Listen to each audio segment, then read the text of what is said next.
লেবাননে হামলা করে মধুর চাকে ঢিল ছুড়ছে ইহুদিবাদী ইসরায়েল। গাজা যুদ্ধে প্রতিরোধকামী সংগঠনগুলো যেমন ঐক্যবদ্ধ হয়ে তেল আবিব শাসক গোষ্ঠীর বিরুদ্ধে রুখে দাঁড়িয়েছে, তেমনইভাবে লেবাননের ইহুদিবাদী ইসরায়েলি বাহিনীর বড় আকারের হামলা শুরু হওয়ার পর আবারও এই অবৈধ আগ্রাসী শাসক গোষ্ঠীর বিরুদ্ধে ঐক্য ফ্রন্ট গঠন করেছে তারা। তেল আবিবে ইয়েমেনি প্রতিরোধকামীদের ক্ষেপণাস্ত্র হামলার পর 2 মিলিয়নের বেশি ইহুদিবাদী বসতি আশ্রয় কেন্দ্রের দিকে ছুটে আসে এবং বেন গুরিয়ন বিমানবন্দর বন্ধ ঘোষণা করা হয়। দখলদার সেনাবাহিনী স্বীকার করেছে যে ইয়েমেন থেকে ছোড়া অন্তত একটি ব্যালিস্টিক ক্ষেপণাস্ত্র তেল আবিবের উপর আঘাত এনেছে এবং কমপক্ষে 17 ইহুদিবাদী সৈন্য এতে আহত হয়েছে। হিব্রু মিডিয়া রিপোর্ট অনুযায়ী তেল আবিব আশ্রয় কেন্দ্রের পালিয়ে আসা বসতি স্থাপনকারীদের ভিড়ের কারণে বেশ কয়েকজন আহত হয়েছেন।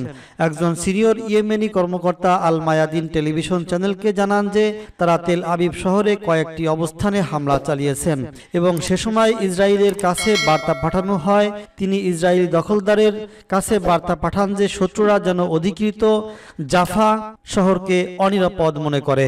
ইয়েমেনের আনসারুল্লাহর নেতা আব্দুল মালিক আল হুতি তার বক্তৃতায় বলেছেন যে ফিলিস্তিনকে সমর্থনের অংশ হিসেবে আমরা এই সপ্তাহে 39টি ব্যালিস্টিক ক্ষেপণাস্ত্র এবং ড্রোন দিয়ে অভিযান শুরু করেছি এবং যতক্ষণ গাজা আক্রমণ অব্যাহত থাকবে ততক্ষণ পর্যন্ত সমস্ত প্রতিরোধ ফ্রন্ট সম্মিলিতভাবে তারা তাদের কার্যক্রম চালিয়ে যাবে।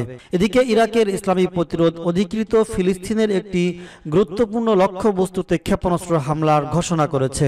ইরাকের ইসলামিক প্রতিরোধ আন্দোলন আজ সকালে অধিকৃত গোলানে একটি লক্ষ্যবস্তুতে ড্রোন হামলার ঘোষণা দিয়েছে। এদিকে ইরাকে ইসলামী প্রতিরোধের হামলার পর ইহুদিবাদী দখলদার সরকার গোলানের বাসিন্দাদের নির্দেশ মেনে চলতে বলেছে এবং সর্বোচ্চ সতর্ক অবস্থায় থাকতে বলেছে। এদিকে প্রতিরোধ সংগঠনগুলো একটি চুক্তিতে পৌঁছেছে যে তার মধ্যে সবচেয়ে গুরুত্বপূর্ণ হলো ইহুদিবাদী ইসরায়েলের সম্ভাব্য স্থল অভিযানের বিরুদ্ধে সরাসরি লেবাননের হিজবুল্লাহর সঙ্গে কাঁধে কাঁধ মিলিয়ে যুদ্ধ চালিয়ে যাওয়ার অঙ্গীকার।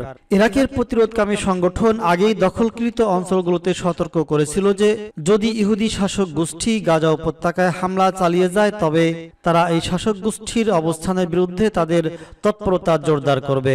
এখন ইয়েমেন এবং ইরাকের প্রতিরোধকামী সংগঠনগুলো লেবাননের হিজবুল্লাহর সহায়তায় এগিয়ে এসেছে।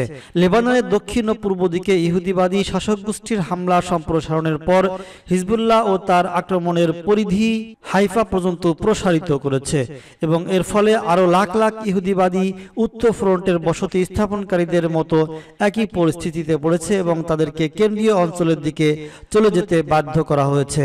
এ বিষয়ে হিব্রু ভাষী সূত্রগুলো জানিয়েছে যে দক্ষিণ লেবানন থেকে উত্তর অধিকৃত ফিলিস্তিনের ইসরায়েলি বসতি এবং ঘাটির দিকে কয়েক ডজন রকেট ছোড়া হয়, যার মধ্যে রয়েছে নর্থ আর্মি হেডকোয়ার্টার্স, আল জালিল আর্মি রিজার্ভ ঘাঁটি এবং উমাইদে অবস্থিত লজিস্টিক ডিপো।